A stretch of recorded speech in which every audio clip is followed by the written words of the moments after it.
Today I'm going to talk to you about politics. Now, specifically, why it is that Western democracy is definitely going to fail, and that's always been the case, and why in the UK we can expect perhaps the return to a monarchy or perhaps a dictatorship, and the same for the States. Now, why is this? Let's have a look basically at how Western democracy works. When both the UK and the US, although there's a lot of detailed differences, the process is broadly the same. People vote, and they vote for a regional representative who's there for a period of X years, and then that representative goes off to a parliament or a senate or a House of Congress, and he votes on laws and discusses laws, or supposed to discuss laws. In fact, very little of that really goes on. And they're supposed to steer the country on a course that's good for everyone. So, how does this process break down? Well, first of all, the choice of the person who is really in control of the country, that is to say, in the UK the Prime Minister, in the US the President, is taken completely out of the hands of the people, in actual fact. In reality, the top 20 or so people that run a country are picked by the current Prime Minister or President. Now, this means that you can't really vote for who is in power. You can't say, do I trust this person? They're organised into political parties who are supposed to have opposing views. In the UK they definitely don't, because they're subject to the whims of Europe. In the United States, on the surface they do, but underneath they seem to react in the same way. This has led some people to put their tinfoil hats on and say, oh, there's a big conspiracy worldwide, but I don't think that this is the case. I think in actual fact what you've got is people being human beings, and any system such as Western democracy that tries to not make allowances for people being human beings is bound to fail. Now, to start with, politics as practiced in the West is a popularity contest, and this has some very major effects on the ways that country is run, because the politicians dare not take any decision or take any action that the majority of the people who vote for them would not like. Now, you might think this is a good thing. However, let's take a UK example. The UK roads are some of the most congested in the country. Now, our politicians would not do the thing that is required. They simply won't do it. And that is, they need to take cars off the road. They need to take vans off the road and lorries off the road. And the reason they won't do this is that people, if you take people's cars away, they won't vote for you the next time round. And you want all this lovely money that you're getting from being a politician, and you want the power and the status even more. So politicians cannot take these unpopular decisions, even if they are in the best interests of the people, because the people don't like it. Okay? You don't like going on a diet. I don't like going on a diet, but sometimes it's necessary. So what if a politician was to come around and enforce the fact that you had to be on a diet if you were over a certain weight? It wouldn't be very popular with me. It wouldn't be very popular with an awful lot of people. Yet it's good for us. And this is where Western democracy falls down, because you take pensions as good example in the UK, brilliant example. When pensions were first introduced, and everyone, over a certain age would get a small payment, and it was just a small payment, it was designed to be a small payment, to help them in their old age. Brilliant idea. And it came in at 65. Now, at the time that pensions were introduced, most people only lived until about the age of 50, 55. The equivalent today would be saying to people, well, you can have a pension when you're 90. That would be the same equivalent in terms of lifespan. So this gives you an idea of how much over the years, as circumstances have changed, the whole thing is mushroomed.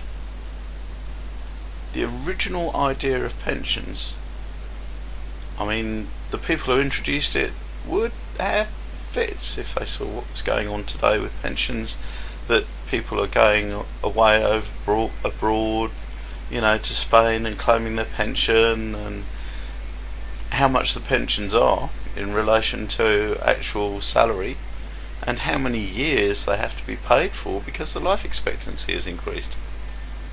I'm not saying that pensions are a bad thing. All I'm saying is at the time politicians introduced the idea of a pension, it was very cheap. They didn't allow for the fact that life expectancy was going to go up. They didn't allow for the fact that the number of years people were going to live was going to, original pensions you might get paid, been paid them for like 5 or 10 years before you died. Now you're looking at 25, 30, 40 years longer in some cases. So this has grown and grown over the years. And why has it grown? Because politicians cannot afford to grasp the nettle and say to people, well, look, really, we need to add 15 years or 20 years onto the pensionable age. You need to be drawing your pension when you're 80. Doesn't mean to say you can't retire earlier. It just means to say that when you retire, you do so off your own bat. And the welfare state. We all know that that has grown completely out of control. And now that there's so many immigrants in the UK, it would be impossible for a politician to turn around and try and say, well, only people born in the UK are eligible for benefits, or only people who hold a UK passport. Not that Europe would let them do that anyway, but there's so many immigrants that vote that, well, they can't do it. Okay? Now, some of these things need to happen, and they need to happen sooner rather than later. The pension bill needs to be reduced by maybe 25-30%. The welfare bill needs to be reduced. And the UK needs to fund its hospitals better and its schools better. We're not going to be able to do that. We're not going to be able to do any of those things while we're in Europe. And we're not going to do many of them, to be honest, while the political system is the same as it is. And this is why countries collapse. You think about it. The people all want jam, cream and scones 100% of the time. Unfortunately, the government can only afford porridge. So the government borrows, and the country gets more and more and more into debt.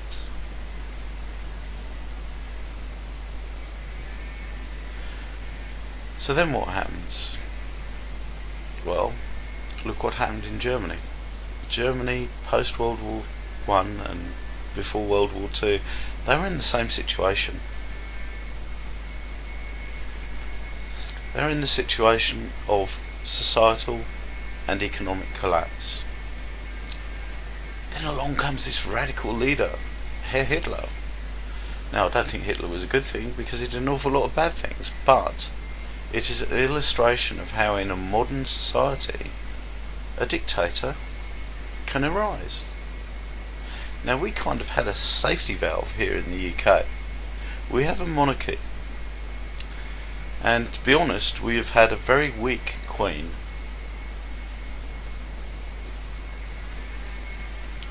Ever since George, when Elizabeth took over, she has been very weak. And why do I say this? Because she has to sign off on all changes in law.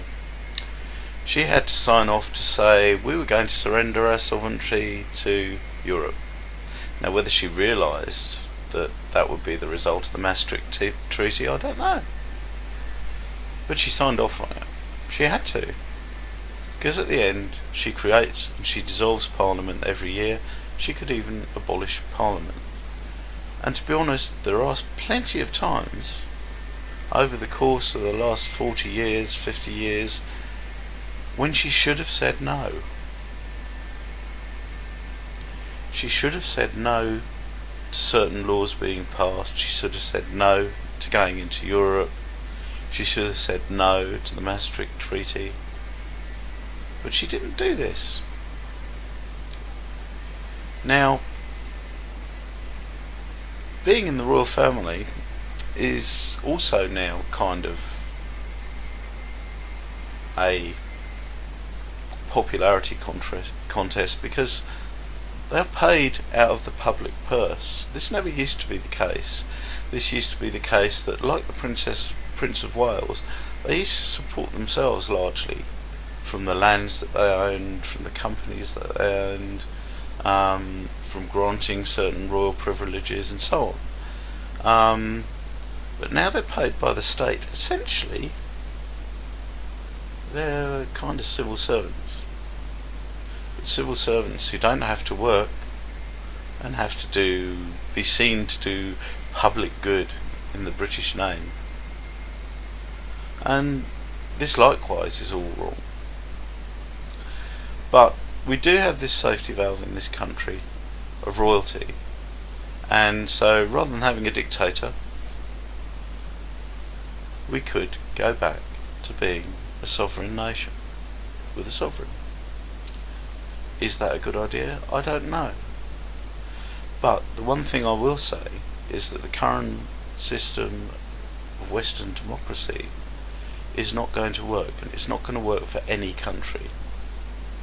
And the reason why is just look at all the unpopular things that have to be done. The number one most unpopular thing, and everyone is agreed on this who knows anything about the subject, and the United Nations via Agenda 21, which isn't a tinfoil hat theory, it is in actual fact an actual document which has been signed up to by a lot of countries, including the UK. And the number one thing is depopulation, because there are just too many people in the world and far too many people in certain countries, and Britain is one of them. Britain is well overcrowded. Okay, I mean, there's very few places in the UK you can go and not see a sign of human habitation or human presence, you know.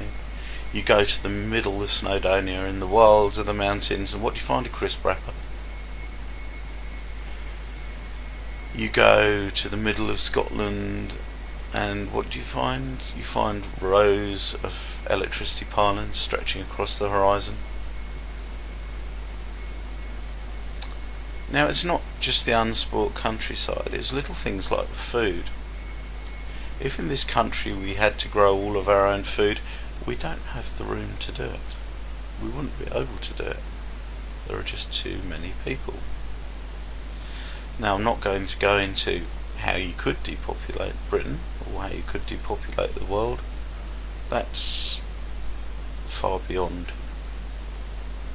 But that's just an example of the most unpopular decision that politicians are going to be forced to take.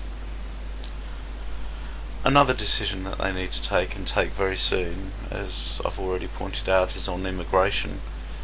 It simply has to be stopped. There's already too many people in the country. Having hundreds of thousands more each year, plus their children, plus their children's children. It's just not going to work out for anyone. But the politicians won't stop it. And the reason they won't stop it is that they know each and every one of these immigrants is going to vote for the party who let them in. And the immigrant vote is huge, because it's not just the fact that they vote, it's the fact that they will have a 100% or nearly 100% turnout to vote. Whereas a lot of the British people are apathetic. They won't get off their backsides and vote. So the immigrant vote is very, very important. And by immigrants, I'm not just talking about black people, I'm not just talking about Indians, I'm not being racist. I'm talking Eastern Europeans, people from Denmark even, are immigrating into this country now.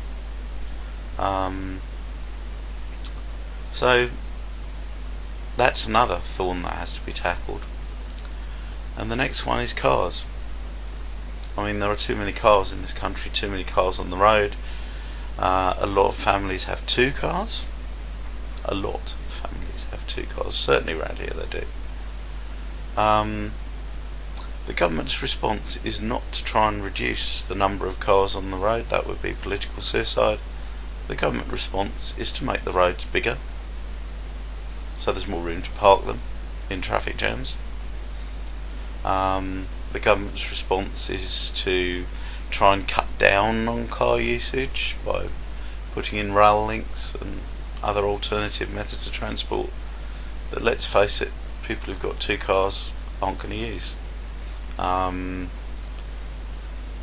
The government's response is anything that's not going to cost them votes.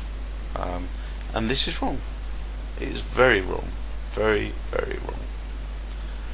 I mean, maybe some alternative system could be implemented, but once again, implementing that system is not going to be popular. So, in reality, we're talking about the inevitability of revolution in the UK and the inevitability of revolution in America, and indeed any country which practices Western democracy. The only real solution that I could see would be literally to have a formal dictatorship. So how would that work?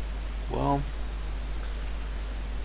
a formal dictatorship would consist of a dictator who was voted for, but he would be the one who was voted for, and that person could be anyone in the country, and they're not just, if you like, set up by a political party. They are a person, they are an individual. And each town would vote for a person who they thought would be a really good dictator, who was both strong and benevolent. And then each county or each area would do the same from that pool of people, and there would be no barriers to being voted for. There'd be none of this, oh, you've got to find £1,000, you've got to do X, you've got to do Y, because at the end of the day, that's the sort of thing that prevents really good people from becoming politicians, because really good people tend to not have much in the way of physical possessions.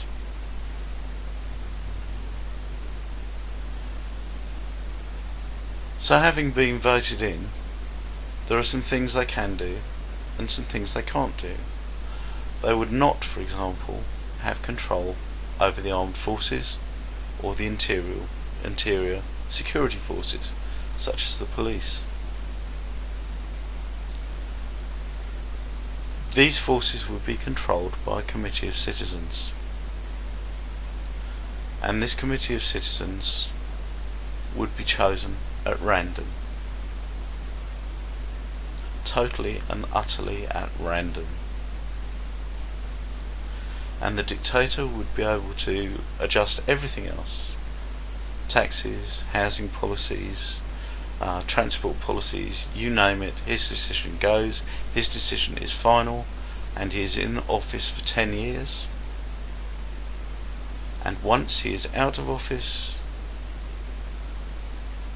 then he is never ever allowed to hold that post or any other governmental post again. And I think that that is the only system that would work. Having a formalised dictator, that would be good for the people. The people would then get involved in politics, and it would be good for the country. Anyway, this is just my thoughts. I'm not trying to foment a revolution tomorrow. I'm just stating what the problems are with the system at the moment, and one possible solution that would avoid the inevitability of having a dictator or a ruler thrust upon us. Anyway, hope you enjoyed that. Bye.